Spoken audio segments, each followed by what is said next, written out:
anyway, welcome everybody, and I would like to introduce our speaker, the artist known as Skulls and Sheep. Hello, Skulls and Sheep. So as you can see from my background, is my art generally revolves around these things up here. So lots of horse skulls. As you can see, I've got, just so that you're aware, they do have names. So that one there is Lobotomy George, because he's got a bullet hole through his head.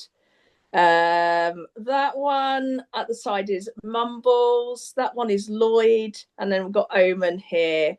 So these are sort of my main trios, but basically that's what my art revolves around. So it's inspired by the Welsh tradition of the Mari Lwyd. So in wintertime, generally at the change of the year, and this tradition has been recorded as far back as sort of like the 1800s, but they don't have, because it's a folk tradition, they don't really have an idea of when it started. It's first sort of recorded down as being around the 1800s. And what the tradition of the Mari Lwyd is basically a group of people have a horse skull on a stick and a cloak, and they go around and they knock on people's doors, and then there's a rhyming battle. And if the Mari Lwyd troop wins, they're allowed in to chase the bad luck out and bring good luck in for the following year. If they don't win the battle, then they just go on their merry way. I find it quite a kooky little tradition, because a lot of the sort of winter folk stories involve eating children. And while that is great as a teacher, I'm quite happy with Krampus taking the naughty children. That's really fine with me. The Yule Cat eating people that don't have their right clothes in time. And the Schnabelperchen taking out people's insides if they don't clean. The Mari Lwyd is sort of, even though it's a horse skull on a stick, essentially, it just goes in and has cake and cider and anything else it proves that. But the way that they move really fascinated me, and it sort of became a muse of mine. So all of my artwork is related to that, sort of the main ethos of being a symbol of transition, where it takes, the Mari itself is dressed in white because it's a symbol of the underworld, the Welsh underworld of, I can't remember, I think it's Arwen, but I could be wrong.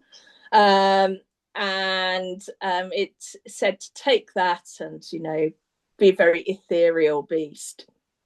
But sort of my reason why it became so important with me is actually due to my own personal circumstances. So back in 2016, I saw my first ever Mari Lwyd at a Cornish event, which was down by the Witch Museum in Cornwall. And I'd gone there with my parents because I'd had a pretty bad year that year, and I wanted something nice to do. So I went down, knowing that they'd be there, but I didn't think they'd have that much of an impact on me as they did.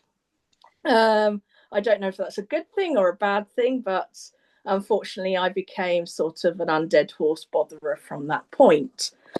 But so from 2016, I became much more involved. Oh, sorry, that's my. I keep on forgetting where the camera is on this one.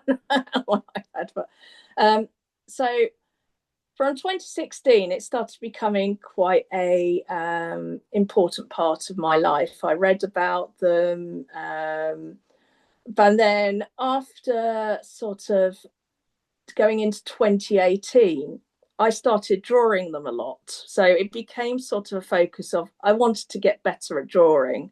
So I'm going to take this one focus, which I'm interested in, and experiment with it, because at that point, I hadn't drawn since I was about 15. So I'm talking about 15 years between when I stopped drawing and started drawing again. So there was quite a big gap. So I gave myself like a personal mission of getting better at drawing through using the Mari Lwyd. And if I show you, so this was, I'll just share it with everyone.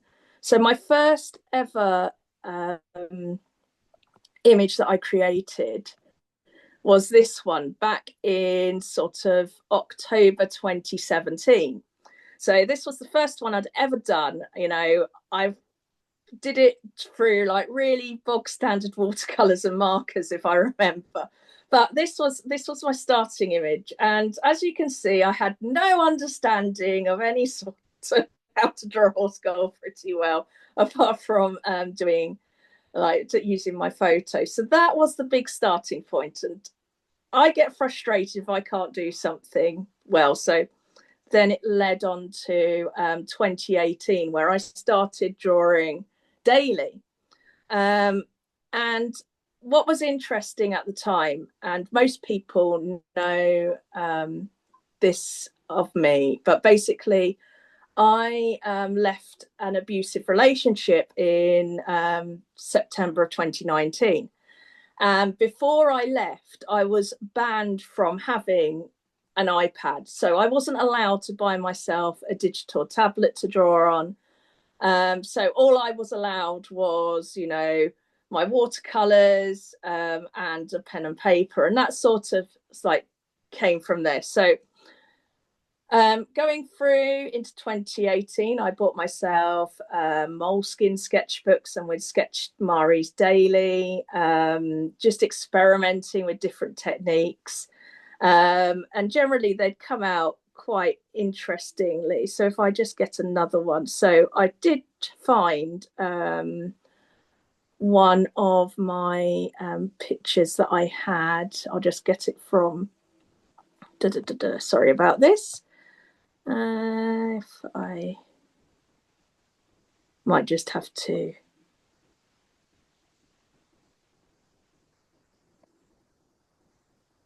no, wait 1 second, I've just forgotten where I've put it. Go, there it is. So if I save that to photos, that's good. Right, sorry about that. So I used to like do things in my moleskins. So this was one of them. So this was a bit after I left. So I'd use just microns, ink, watercolors, and just experiment with forms and, you know, try and get better at understanding how things worked when you've not drawn for an awful long time and you're now drawing every day. It becomes quite an interesting challenge to set yourself. And when I left that relationship, drawing became even more important to me. And that's when the Mari sort of took a stronger hold as something that I could focus on. And I could, you know, I could take out what I was thinking about at the time, which was still, you know, quite a difficult part, and just focus all my energy on something productive. So she in herself became this symbol of transition for me. And so it's always something quite dear to my heart now, looking back, is like how much a dead horse has changed my life from where I was to where I am now. So it's quite interesting what people like pick up. Like I was talking to an author who's written a book about the ancient Neolithic stone monuments and how important they are to her in her own journey. So it's always very interesting when you get to this point where art has become such a crucial part of your recovery process, to see that other people, you know, use that as well. So that's my little sort of background. But basically what I do now is I bought myself an iPad pretty much when I got back working again. And I've not looked back since, because Procreate has become so important to me. So I generally draw quite a few different types of Maris, depending on how I'm feeling generally. So I'll tend to, when I want to de-stress quite a lot, I'll tend to draw Maris that are influenced a lot by Aubrey Beardsley or Harry Clarke. I kind of like the comfort of the black and white and monochrome lines from them, and also the patterns. They're just so easy to sort of lose yourself in that I tend to forget about time, and I tend not to feed myself when I'm doing them because I just can't stop a piece until I've finished. But other things like I used to have far more ideas than I do now, but I used to like look at things and think, well, could I like add a horse skull to this, and how could I manipulate it into something that was, you know, really interesting. So I wasn't like using just the standard horse skull on a stick with a cloak. I was then sort of transforming things and working out, well, how can I make this a bit more interesting? So like I look at other artists' work to get ideas as well. So I tend to do a lot of mucha inspired things, or anything, generally anything that takes my fancy. That's really anything that my eye catches on to. Fungi, slime mold, moss, you know, graveyards and ghosts. They all sort of creep into my work at some point. But yeah, so that's my little journey into dead horses.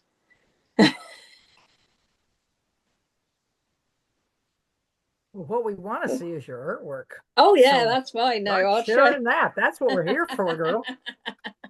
So I'll get some up. So a lot of my work these days is, as I said before, very sort of Harry Clarke or you know, Aubrey Beardsley style ones. So let me just find where I put them.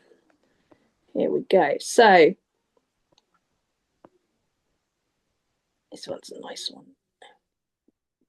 So this is one of my Aubrey Beardsley, Harry Clarke style ones. So generally when I'm doing these, I don't really sketch an idea out. It just flows as I'm doing it. So I'll tend to draw quite a realistic type dress. And then I'll simplify the lines down into sort of like the triangular styles to try and get the feeling that it's still a cloak, not just you know, random lines. And that's what I found really interesting when I do these is you know, working out where does this line work here, how will the patterns work, where if I start doing a piece of pattern, does this sort of make the image holistic, sort of things. But generally it's just as and when. So I'll just lose myself doing, you know, I'll start a bit, I'll just do the foliage and then work forward from that. So with like the Aubrey Beards, when I'm doing more Aubrey Beardsley style ones, they tend to have more white in them compared to where you've got a very Harry Clarke style one. If I get that one up. So this is a recent one, which is more Harry Clarke style. So in this one, pretty much all of the cloak is in pattern. There's a few bits of white, but not, you know, as much as what was on the previous one. And these ones take a lot longer to do. And generally, I tend to do these where I'm digesting something mentally and I need that sort of calm space. So it's generally a good indicator of what I'm feeling, which is quite what has become quite useful for me. Because if I'm not feeling as great as usual, I tend to be more sort of pattern focused than if I am feeling a lot better. It tends to be less pattern focused and more sort of fluid, I find. But also, let me just find. So those are some recent ones, but I do an awful lot of different styles. just to keep myself busy really after work. So I've done things like, let me just find that one. Where was my Margaret McIntosh one? There we go. Here we go. So this one was one I quite like, Margaret McIntosh, because of the way that she uses lines in a way, but she uses them in a very sort of different way to other artists. Hers are very sort of circular. And when you see her gesso work and how she puts, it's all 3D work, it's all textured. So it's something really hard to actually recreate digitally on a screen, but it's trying to get that feeling of how can I like use the lines to make it look like a cloak, but not make it look too out of place. And that's what I find really difficult with her work, is that balance between something that's understandable and something that's not, because you can put lines down and they don't make a coherent thing. So when I'm doing this, it's like, oh, well, does this work or not?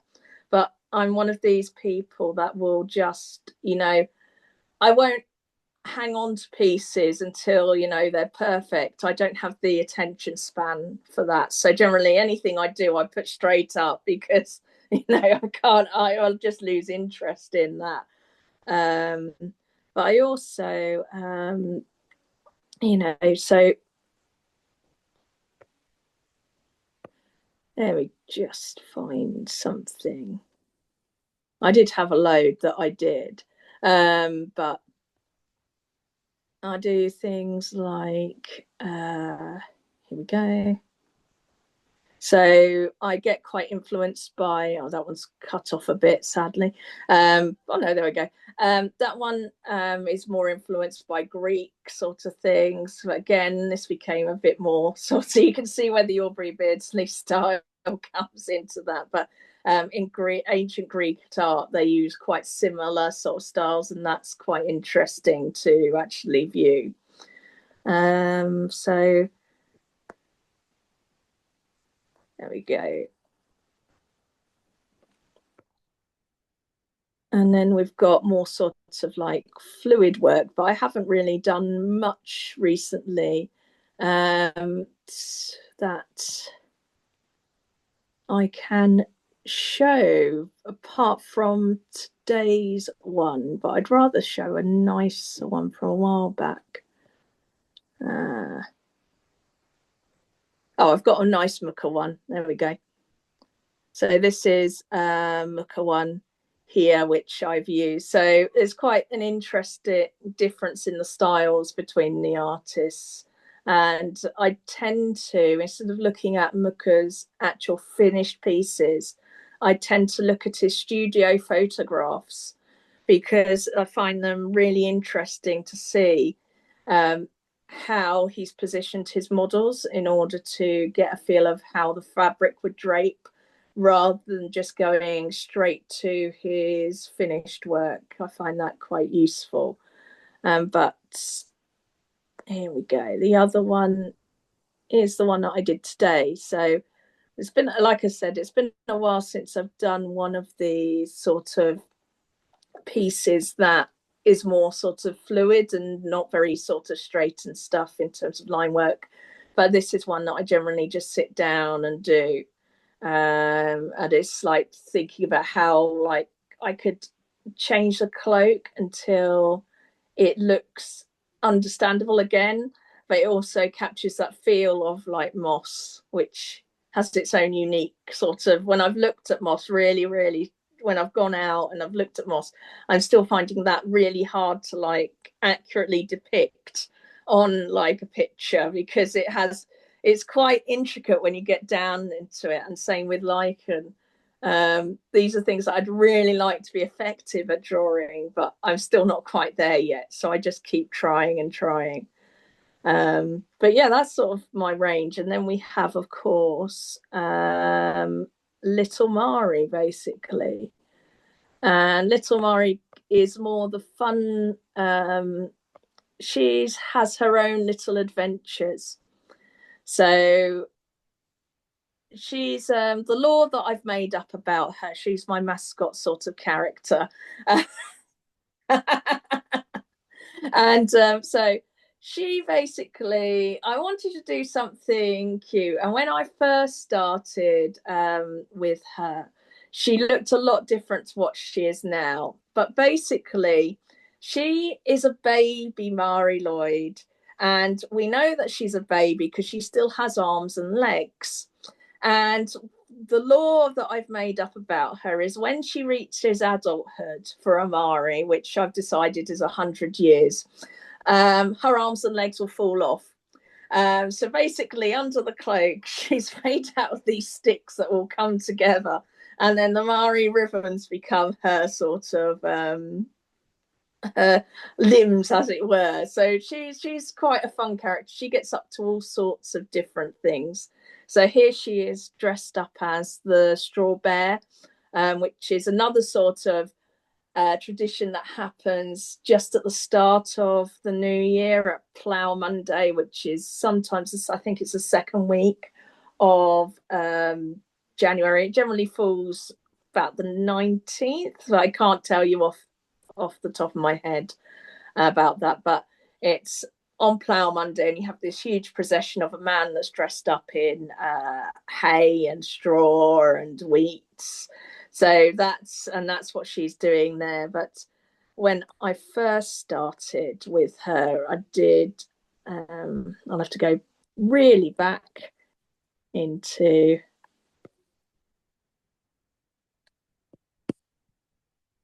when I started drawing her, which was like 3 years ago now.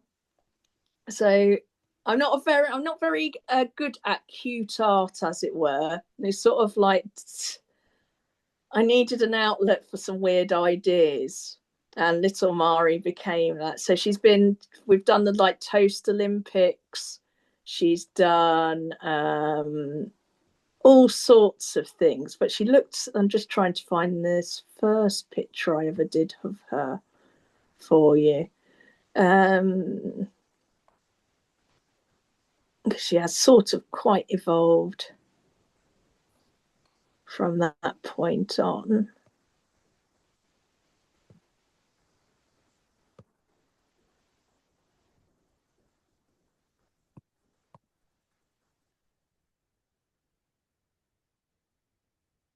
If not, I'll find quite an early one.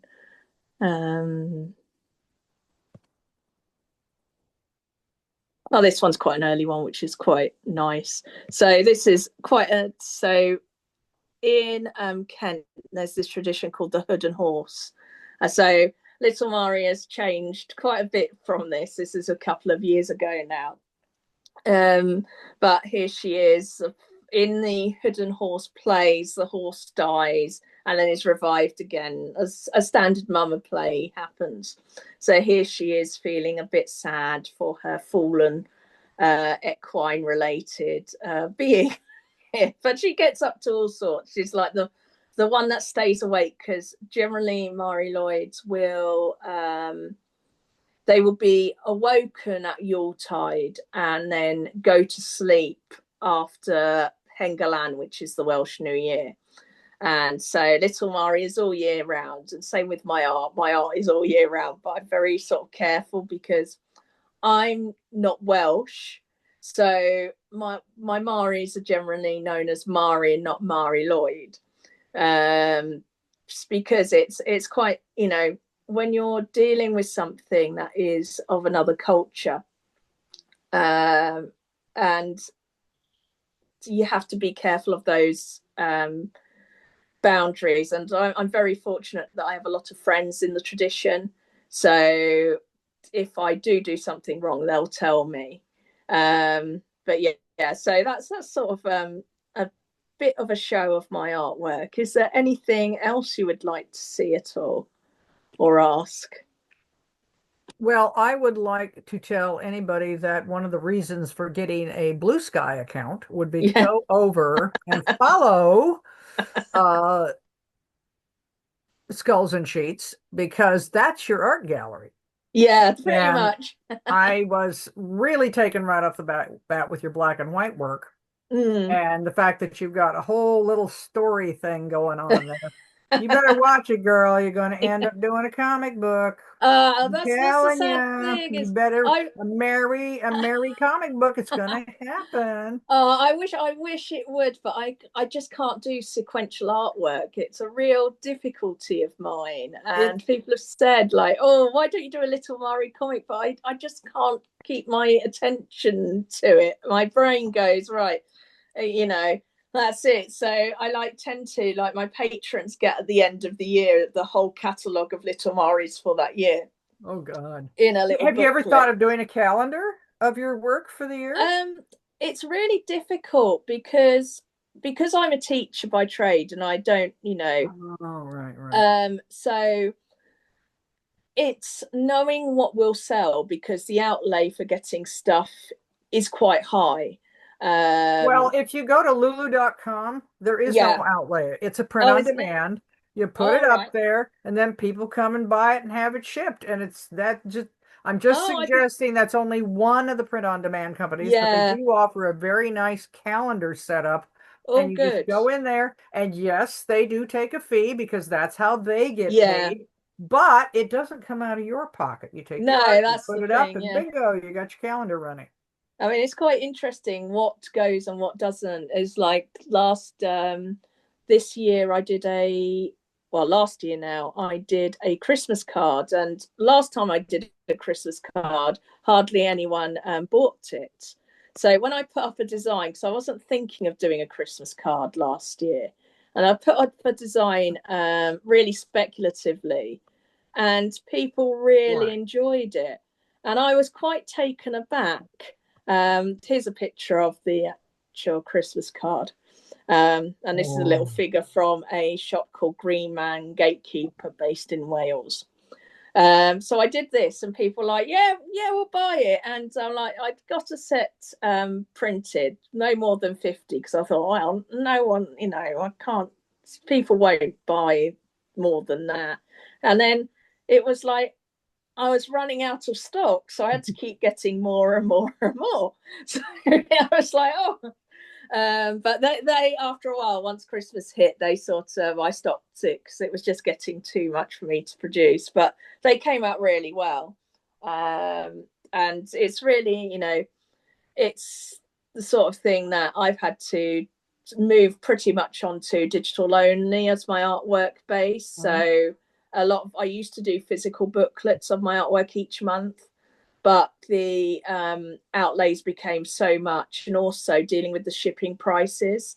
That's become a big thing, even in the UK. To send them is quite a lot, and it became Well, even that's worse. why I'm suggesting print on demand because Yeah, the customer pays for it. yeah, And I know this sounds a little odd, but there is a comic book printer. Now, comic comes in many different forms called kablam.com or yeah, IndieBlam. And remember, you're not paying out. The customer yeah, pays for it. And then if they see you yeah. at the show, they can get it autographed. Yeah, that's it. I used to do with the physical booklets. I'd used to draw in them and sign Yeah, them, yeah, so that was quite nice. yeah. But anyway, this is just some of what she does. She is constantly putting up these at Blue Sky uh, Mm, in her feed, which is where I found her. And I thought, yeah, oh, we got to get her. And then Bill very capably put together the times so that we have the right times. And may I mention that one of our members, Roberta Gregory, who does Naughty Bits, I don't yeah. know if you've heard it or not, but it's wonderful. She also has a horse skull with Oh, a good. bullet hole in it. Oh, yeah. And it is featured in my How to Draw a Horse Correctly on YouTube. So Oh, excellent. it is she is cosplaying. Oh, I So see. she is it's How to Draw a Horse. So it's very odd that we do have two people now that have attended who have got a horse skull with a bullet hole in it. Yeah, no, I can't get him down, but I can get Omen down, who's my main reference. I love you've got your stable Yeah. in your house. So this is Oh Omen. He's my. my so this is a foal skull. So Yeah, it's not very big. I made him to I can actually stick him on a stick. He isn't a proper, what we'd call a proper Mari Lwyd, because he's a male foal. And you can tell that with the canines. Most male skulls will have canines. Some mares do, but unless you know the heritage, and this one does have some canines that were just coming through. But I put him together, so I can put him on a stick, but he's really good, you know, at posing.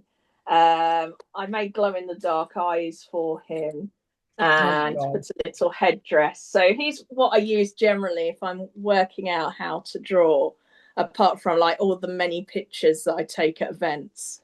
But, you know, I've brought like people from Japan, Australia and America to Mari Lwyd events before.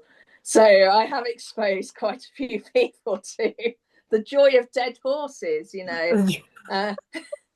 I mean, and then there's all those people that are doing it out of like a cardboard template, a white card template, and you fold it up and you got your own horse skull. Yeah, so if you don't have access to horse skulls. No, they've become much more expensive now. I mean, when I started collecting, I mean, I have 7 in total, so you know, I've got a few here, but I used to get them for max about 100. And now you'd be lucky to find a horse skull that isn't under 200.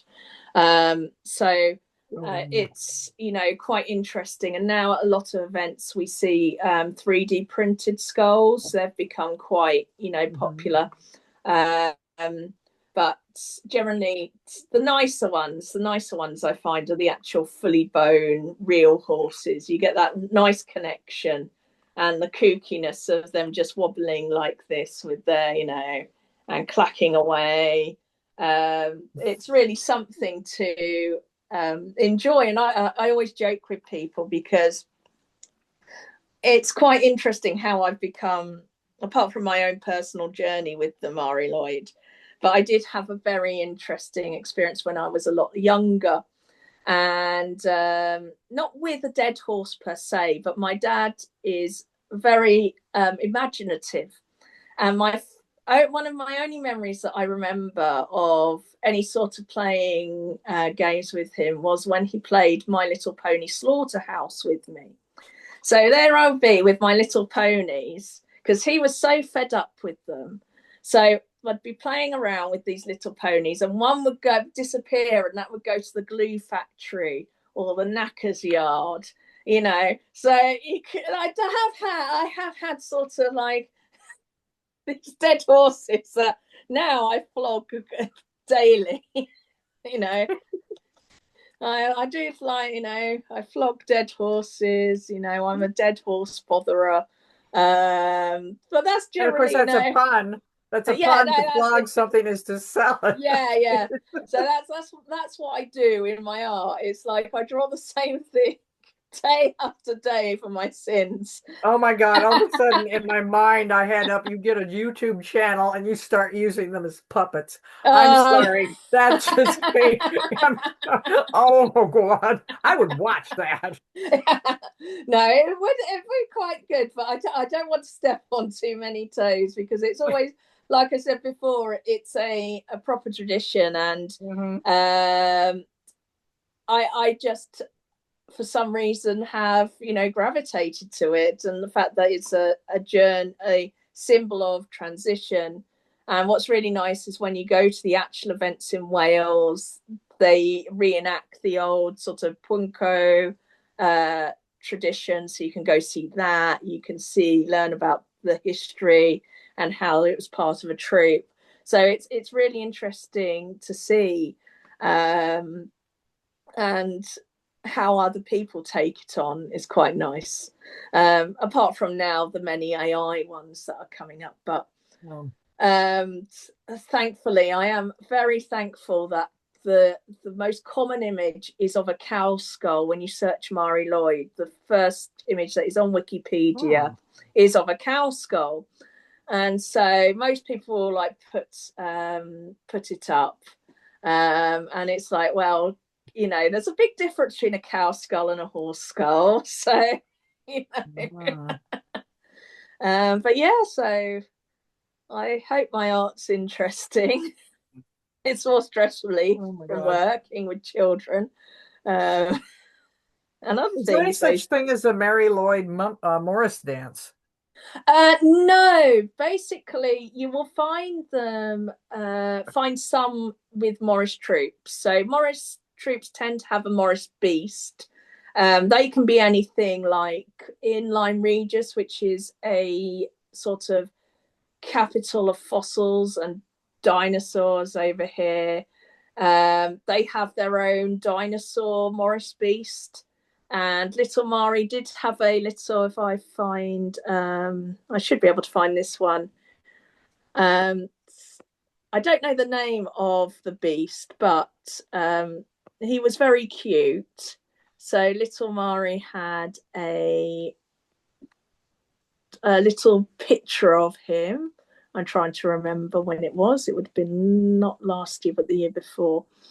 And so they have one. There's also bull-headed beasts.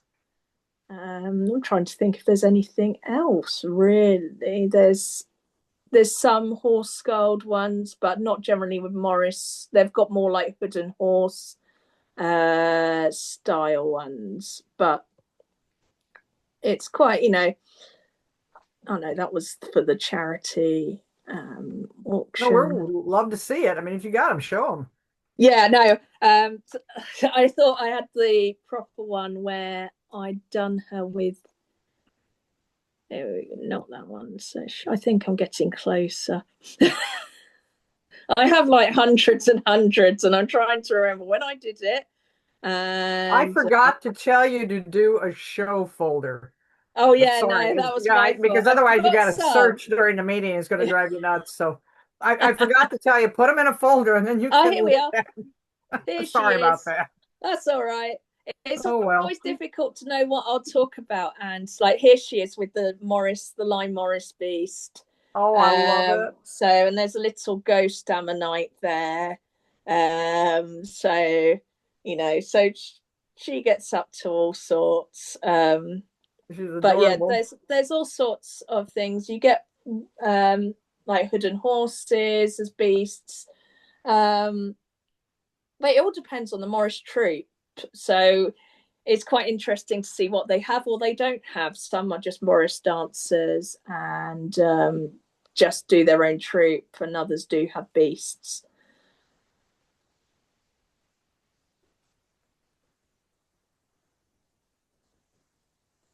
Well, I tell you what, I've really enjoyed this, and any kind of artwork you can show us is amazing. Yeah. But I know is this your first time public speaking? Yeah. I mean, I'm used to teaching. That's kind of like what we sometimes do, because sooner or later you're going to have to speak in public. Yeah. We kind of launch people here, and we actually at one point have launched a few artists who are like, I'm afraid to do this, and they're afraid to do their art. Yeah, and they're afraid to do public speaking, and we kind of want, so it's kind of a training center, I guess. Bill, we're going to get people off the ground. Yeah, no, it's quite interesting because I'm used to, I teach as my career. I teach, but it's much easier teaching unruly teenagers about things rather than talking about yourself. So it's like, it's sort of like, because my journey has been so personal. It's also trying to make sure that I'm covering everything, and then my brain goes, oh, I haven't said this, oh, I've got this, and then that becomes quite difficult. Well, it also helps us when we've got people who are speaking, because it's a learning curve, and we have some very funny stories about people who have invaded the space, and we learn how to keep them out. So. Bill, turn the whiteboard off. Bill can tell you what that was about. But yes, we like I say, everybody should go look at Kelda's Blue Sky account, because and you say you have a Patreon. Yeah, I have a Patreon. Advertise your Patreon here, girl. So my Patreon, basically I offer digital booklets every month. No, tell me the address. Oh, the address of your Patreon. Then they can go look at it. Oh yeah.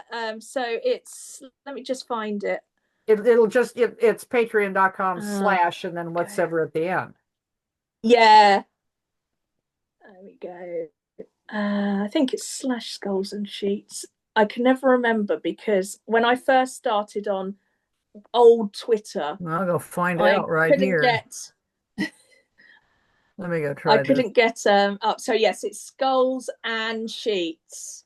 Yep. So so base. There you go. So I offer, like, on Patreon now is the digital monthly book. Oh, there it is. Oh, dear. Yeah. Yeah, it just popped up, came up, read real nice. Yeah. You've got your membership options, Yeah. the various things people can see. Yeah. Ooh, we should have had this up at the beginning because we can see all the art here. Look at this stuff. Ooh, yummy. So it's just skulls and sheets. That'll do it. Yeah. And so I do like digital monthly booklets now. So everything that you see on my Blue Sky is normally glazed against AI. So I do digital booklets which are unwatermarked, and people who go for like the bonus option get a print. And if I get more patrons, then I can like afford to get stickers as more bonuses. So it's quite nice. I've only just sort of, switched over this year because the physical booklets became too much. So well, like I say, if you're going to do anything physical, anything like that, and you're just wanting people to have access, just always think of print on demand, because then it doesn't matter if they buy it or not. If it's there, they can buy it. Or, maybe if somebody is buying 2026, they also want the ones from the earlier years or the later years. Let me just show you, because I'll get it up. I mean, I haven't really Red bubble. Yeah. Our speakers meetings are always interesting. We have all kinds of things happen. We have people learning how to do things. And we understand that, yes, they are unpaid. So we're not expecting people to get in there who are, I've got, by the way, that YouTube, because I am friends with some powers, old comic book names, people like that. And I actually promised them your YouTube because they're going through things right now. And I'm saying, we're going to have I'll give you the YouTube link. And they're like, ooh, yes. So they're looking forward to seeing this stuff. So if I just, oh dear, it's not. Yeah. Yeah. See, no, just, the search bits there, Bill, you're going to edit those out, right? These. Where she's doing all the searching. So. Or does it just go up the way it is? I generally just trim it, provided it's not long bits of silence. Yeah. So I don't know if you can see this. Yes, we can. Redbubble. I have shared my screen. There you go. See? So this is my Redbubble. Yeah, go down through that so we can see all this. Older work. Oh, this is a lot older. So I did some old. So these are all very old now. So a lot of these, got old ones based on Ophelia. That's a girl, very new old to us. Mari. We haven't seen these before. Oh, look at that one. So I do pretty much everything. No, these are you say they're old, but they're new to us, and they're very varied. And I don't know why you're not designing stained glass windows. I mean, I'm sorry, you should be doing that. Get a hold of an architect. In Wales. It's because I just. My God, look at this. See, this is what we wanted to see. So this is incredible. Like, patterns. Look at these. Try and look. Just run through them. This is amazing. Mari. Yeah. These are so wild. Some of these are from like 2021 because I used to put a lot of them up. Oh my God. When I did but yeah, so sort of my latest one, that was a medieval one. That's this is all astounding to us. We didn't even have I think my most recent is this one here, which is the Toast Mari. that I did at Chepstow. Oh my God. But yeah, so I'll just stop sharing that because see, there we go. You That's need it. to promote, you need to stop saying, oh, I'm just this, or But oh, yeah, I'm just so that. Girl, put up that page and just watch people go agog over it. That's amazing stuff. It's incredible. Oh, and by the way, if you yeah, don't think you're Welsh, no, I think it's you should quite have your DNA read. no, I'm definitely not. It's in there somewhere, or she wouldn't be after you like this.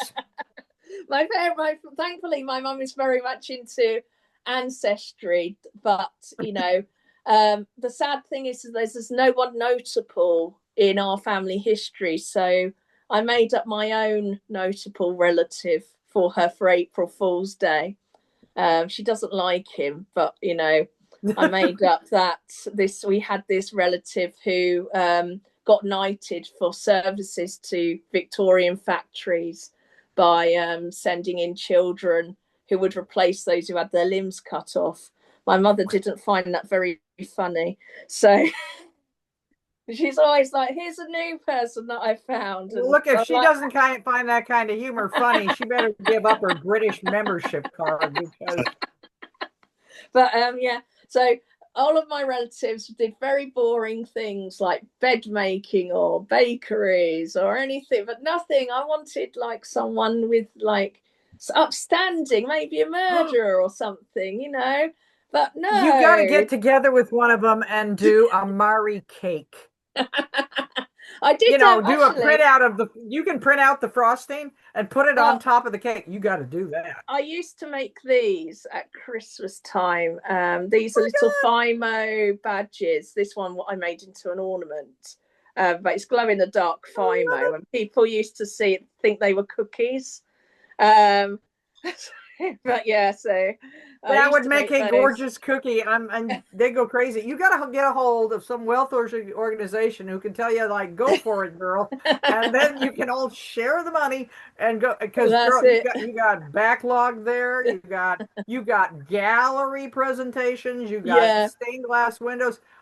Launch yourself because your stuff is incredible. Oh, you're very kind. No, it's always because I'm amateur. You know, I've had no formal art, you know, education. I haven't either. So it's art is work and practice and love, and you got it all, girl. Thank you.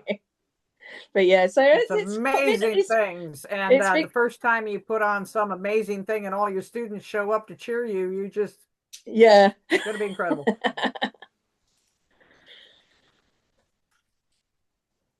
So how are we doing here? Is this are we happy? I am.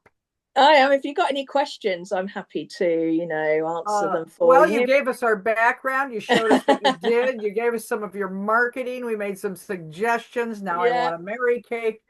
So is there anything else? Yeah, I mean, yeah. Is there anything else that I can, you know?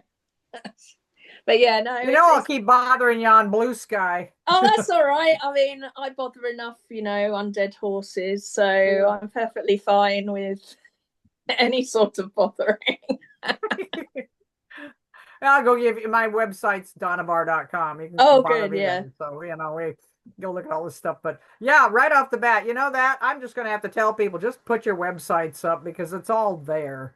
Yeah, no, it's difficult. I mean, a lot of the things generally. Also, I do charity auctions in December where I get artists to design postcards or other bits of artwork, and we raise money for domestic violence charities. So charities like Women's Aid, Refuge, Gallup, which is an LGBT charity, and a trans supporting charity called Loving Me, Mankind Initiative, which supports men who are going through domestic abuse situations. So every sort of June I start doing sign-ups for it, and then from then generally people to have that time until November to design their postcards or whatever bits of artwork or books, if they've got books, and sign them. I've done that. So last year we raised just over, I think, 1,100 or 1,400 for the different charities combined.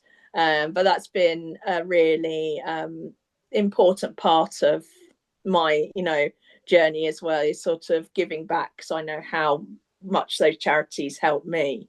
And also how the Mari Lwyd helped me in those difficult times. So it's sort of giving back, but that happens every December time. I do the auctions, and I've had like 60 artists give artwork. So it's been quite nice. It's always nice to see.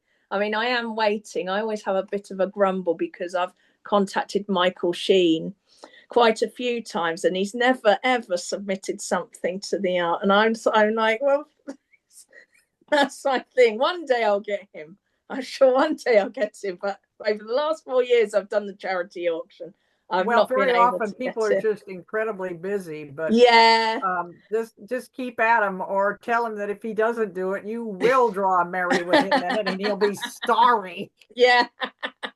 I mean, it's quite nice because I also make it very flexible for the artists. They can draw, they don't have to be professional. There's no sort of guidance apart from you do a horse skull in a sheet. That's something, that's it. That's your only guidance. And I've been so amazed by the people that have, donated their time and effort, to this little project of mine. So that's something that I never feel like I give enough back to them, but I do a little badge for them. But having all these artists give work to donate to charity is always something that's really amazing. Would you be comfortable if Bill put the links for those charities on the YouTube? Yeah, absolutely. So I'll send over the links to the individual charities for you, and I'll also send. Actually, I can show you while you're there. So I still have it. It's getting on for I'll an hour share my now, screen in a 9 moment. where you are, so we're going to have to wrap this up pretty quick. No, it's no problem. That's no problem at all. Yeah. But yes, and John says thanks for the great talk. So I don't know who was here, but I know they must have enjoyed this incredible situation. But I didn't even realize it had gone over an hour. No, that's okay. The only reason we put it as an hour is because it's a Saturday and people are busy and it's not paid for and stuff like that. And it's hard work. It's hard work doing public speaking. And so in fact, like I say, at this point we're beginning to lose people because they scheduled an hour. So what we want to do is put that information, get with Bill. He'll make sure that all gets up there. And again, thank you so much. And count me into your, artist list for doing stuff. And I'm sure Roberta will help too. And I got a few other people who want help. That's wonderful. If you don't mind a Mary in the form of ElfQuest. That's fine. That's absolutely fine. Any Mari is a good Mari. Well, I messaged her to say this was going on and she couldn't come to the meeting. So she was, I said, don't worry, we'll give you the YouTube link. And she's like, that's great. Oh, thank you for hosting my wafflings about everything. Well, your wafflings are wonderful wafflings. Oh, there you got a title there. Okay. I'll see you guys at the drink and draw. Okay, look forward to it.